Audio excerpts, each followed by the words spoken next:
Good afternoon, students. Welcome to the class of economics.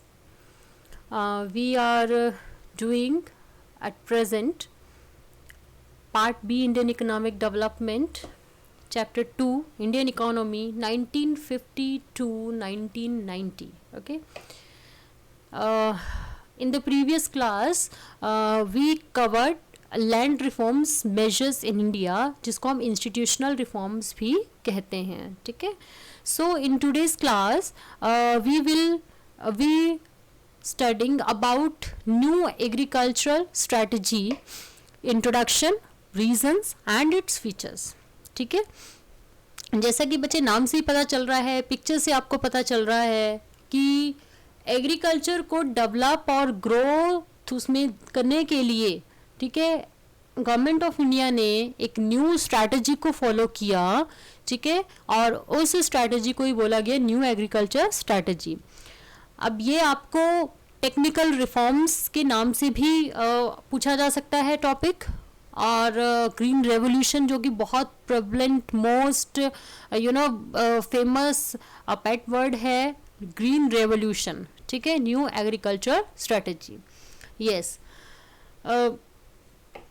So let's start.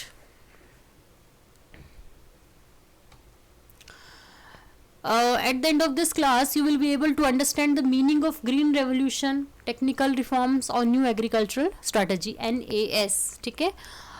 Understand, you will be able to understand the reasons why was Green Revolution introduced or implemented in India.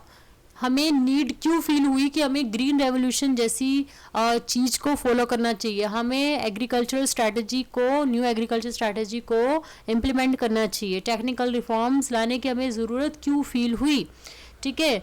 Understand the features of green revolution. Green revolution के features क्या हैं. ठीक है. Characteristics क्या थे green revolution के, वो पढ़ेंगे हम. 2 phases of green revolution. Green revolution 2 phases में हुआ, हम उसके बारे में ब्रीफली स्टडी करेंगे. सो फर्स्ट दी रीजंस, है ना. कोई भी चीज अगर इंट्रोड्यूस की जा रही है, इम्प्लीमेंट की जा रही है, the first question arises in everybody's mind that what are the reasons why this project is being taken up. ठीक है. ये प्रोजेक्ट क्यों लिया जा रहा है, ये प्रोजेक्ट क्यों इंट्रोड्यूस करवाया जा रहा है. ठीक है. तो क्यूरियोसिटी एकदम से आती है. वो चीज़ क्या है उसको जानने से पहले हमें वाई का जो क्वेश्चन है, वाई का जो आंसर है, वो हमें मिलना चाहिए. So let's start with the reasons why was green revolution और why was new agriculture strategy implemented in India. What were the reasons. Okay. सो बच्चे, रीजंस वेल डिफाइंड है. ठीक है. हमारी जो इंडियन एग्रीकल्चर थी उसका जो कंडीशन थी वो बहुत ही पुअर थी, जैसा कि आपने फर्स्ट चैप्टर में पढ़ा और सेकंड में भी आपने जो प्रीवियस क्लास हमारी हुई है आपने उसमें देखा कि हमारी जो इंडियन एग्रीकल्चर है वो अभी भी ट्रेडिशनल वे से ही उसको जो है वो कुछ एरियाज में किया जाता है, प्रॉब्लम्स फेस होती हैं. ठीक है. So there are certain reasons. Number 1, there was low and erratic growth. ठीक है. बहुत ही कम ग्रोथ थी, बहुत ही इरेटिक ग्रोथ थी, हम स्टेगनेंट ग्रोथ थी एग्रीकल्चर सेक्टर में. ठीक है. और एग्रीकल्चर सेक्टर इंडियन इकोनॉमी के लिए एक बैकबोन का काम करती है. इवन कोई भी कंट्री है, कोई भी इकोनॉमी है, उसके लिए एग्रीकल्चर जो है एक बैकबोन का काम करती है, because it supplies the essential raw material for the another industries. ठीक है. उनकी जो दूसरी इंडस्ट्रीज हैं उनकी ग्रोथ के लिए, उनके डेवलपमेंट के लिए जो है एग्रीकल्चर एक बेसिक रॉ मटेरियल प्रोवाइड करता है. तो एग्रीकल्चर सेक्टर को अहमियत देना, उसको इम्पोर्टेंस देना, सिग्निफाई करना बहुत ज़्यादा ज़रूरी है, मैंडेटरी है. सो लो और इरेटिक ग्रोथ थी, इसकी वजह से लगा कि इंडियन एग्रीकल्चर को पुश मिलना बहुत ज़्यादा ज़रूरी है. ठीक है. स्पेशल ध्यान देने की ज़रूरत है उसकी तरफ. फिर दूसरा था कि there was extreme regional unevenness, है ना. जैसे आपने पहले भी पढ़ा है फर्स्ट चैप्टर में, जो ऑक्यूपेशनल स्ट्रक्चर हमने किया था, कि देयर इज़ अ वेरिएशंस, है ना. वेरिएशंस थी एग्रीकल्चर सेक्टर को लेके डिफरेंट स्टेट्स में. ठीक है. कुछ स्टेट्स में जो है वो एग्रीकल्चर सेक्टर के ऊपर पूरी तरह से डिपेंडेंसी थी, लाइक पंजाब एंड ऑल, और कुछ स्टेट्स जो हैं वो मतलब उनमें ज़्यादा इसको इम्पोर्टेंस नहीं मिल रही थी. ठीक है. तो बहुत ज़्यादा इंटर क्लास क्लास इनइक्वालिटी थी, रिच और पुअर के बीच में गैप जो था वो बहुत बढ़ रहा था, ठीक है, ये सब। और फिर थर्ड क्या हुआ कि लगातार 2 सालों के लिए 2 कंसेक्टिव ईयर्स कंटिन्यूसली 2 सालों तक जो है वो सीरियस ड्रॉट आ गया, ठीक है ना, सूखा पड़ गया। ऑब्वियसली सूखा पड़ा है तो प्रोडक्शन तो ना के बराबर है, ठीक है। और हमारा आपको पहले ही पता है कि जो हमारा एग्रीकल्चर सेक्टर था वो पूरी तरह से हमारा मानसून के ऊपर डिपेंड था, largely depends upon monsoon only.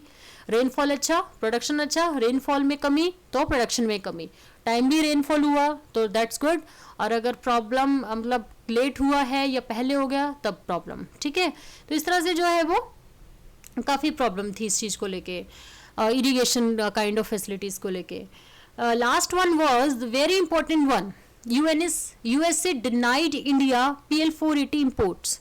India और यूएसए के बीच में एक एग्रीमेंट साइन हुआ था, PL 480 जो था उसके अकॉर्डिंग जो है वो इंडिया यूएसए से इंपोर्ट करता था।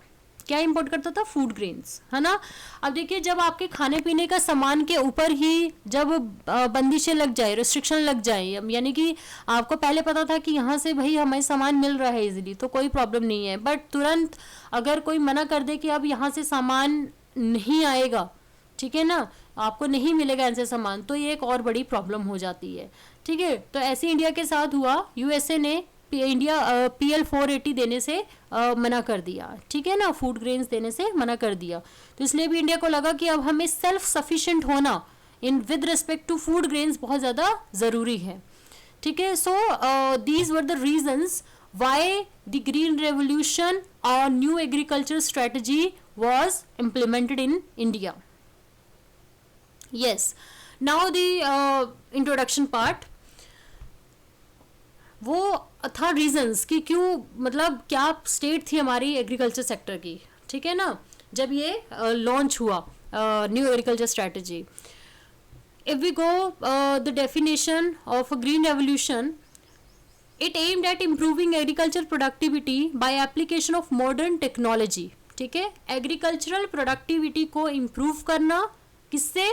With the help of modern technology, with the use of new HYV seeds, high yielding varieties of seeds को यूज़ करना, न्यू टेक्नोलॉजी को यूज़ करना, मॉडर्न टेक्नोलॉजी को यूज़ करना, केमिकल फर्टिलाइजर, पेस्टिसाइड्स को यूज़ करना, और जो है एग्रीकल्चर प्रोडक्टिविटी को इम्प्रूव करना जो है वो इसका टारगेट था ग्रीन रेवोल्यूशन का। अगर मीनिंग आए तो यही इसका मीनिंग है कि improving the agricultural productivity with the help of modern technology, modern technology like use of new HYV seeds, irrigation facilities, chemical fertilizers and pesticides, ठीक है।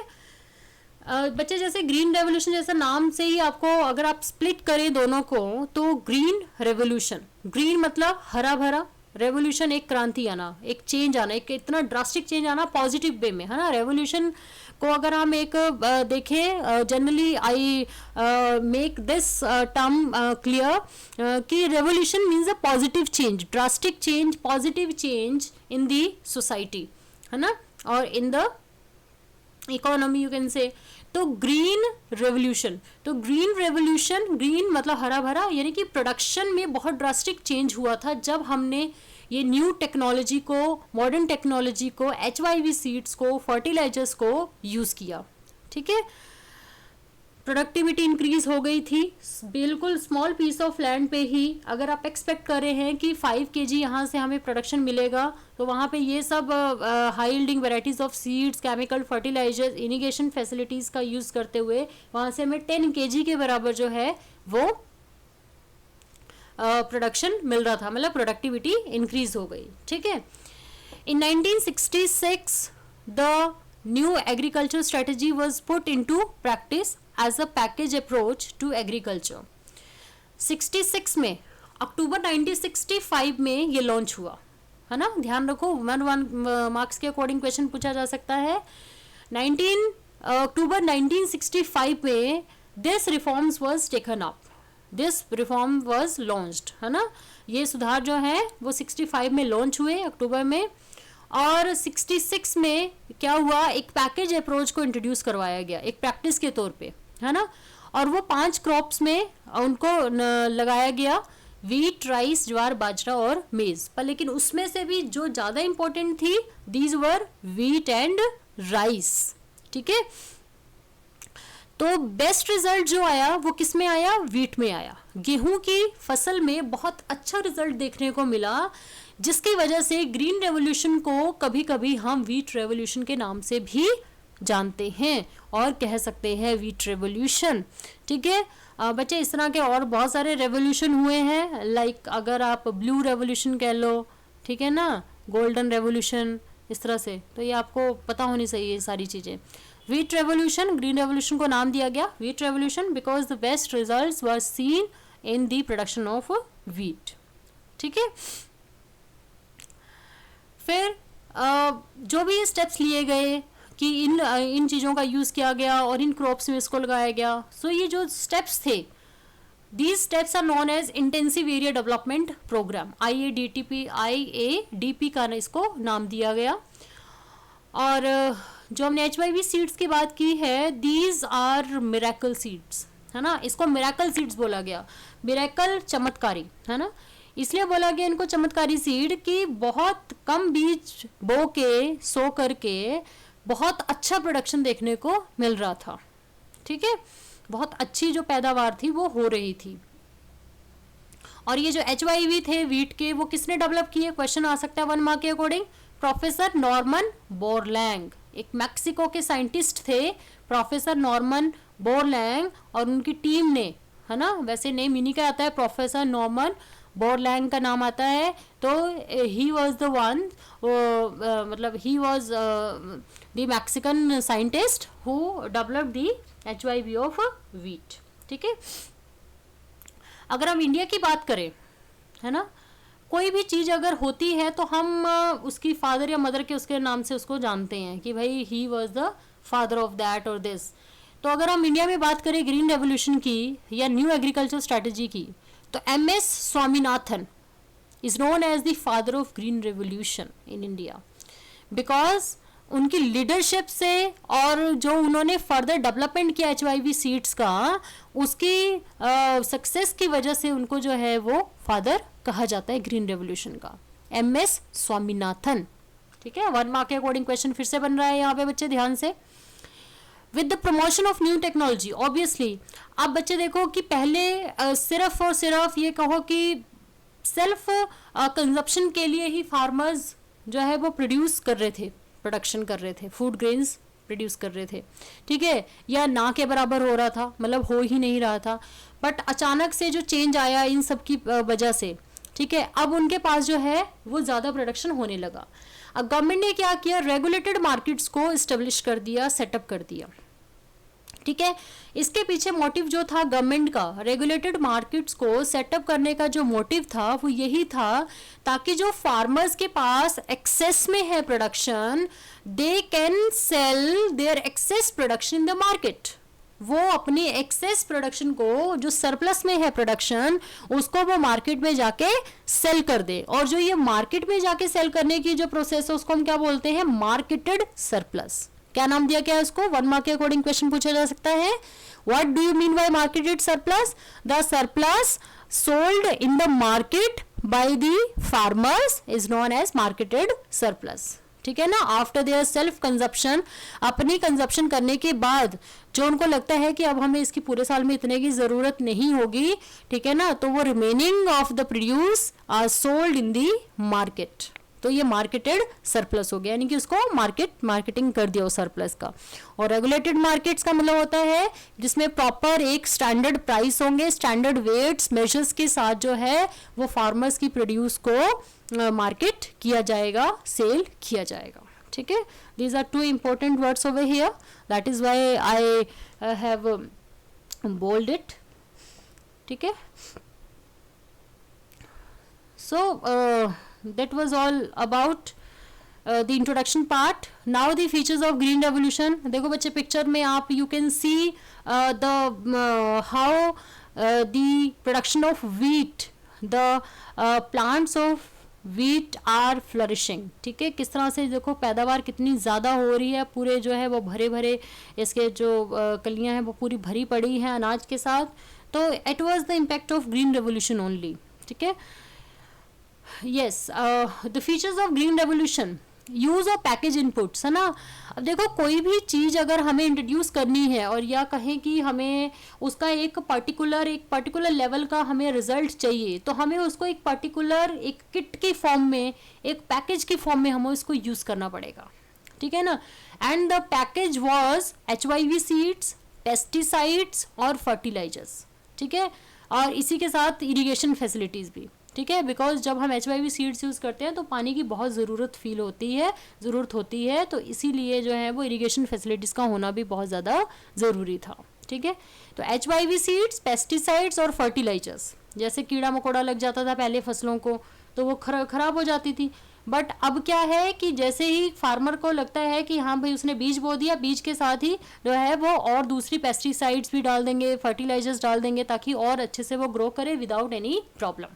ठीक है ना. इस तरह से तो पैकेज इनपुट्स था ये.